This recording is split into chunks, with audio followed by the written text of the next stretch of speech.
Hi, doctor Srinivas, paediatric gastroenterologist. என்னோட பையன் சரியாக சாப்பிட்றது இல்லைங்கிறது ஒரு ரொம்ப காமன் கம்ப்ளைண்ட் நம்ம ஓபிடியில் பார்க்குறது.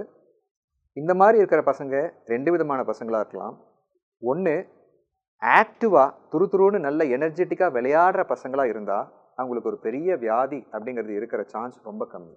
இயல்பாகவே அவங்க ரொம்ப ஆக்டிவாக இருக்கலாம், கம்மியாக சாப்பிட்லாம், அண்ட் அது ஒரு ஹெல்த் இஷ்யூ இல்லை.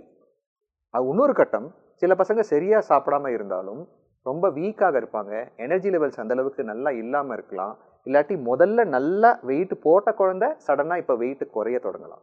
இந்த மாதிரி பசங்களுக்கு தான் நம்ம இன்னும் நல்ல ப்ராப்பராக இன்வெஸ்டிகேட் பண்ணி லிவர் ப்ராப்ளம் இருக்கா, குடல் சம்மந்தப்பட்ட டைஜஷன் ப்ராப்ளம் இருக்கா, இல்லாட்டி ரத்த சோகை இருக்காங்கிறத சரியாக பார்க்கணும்.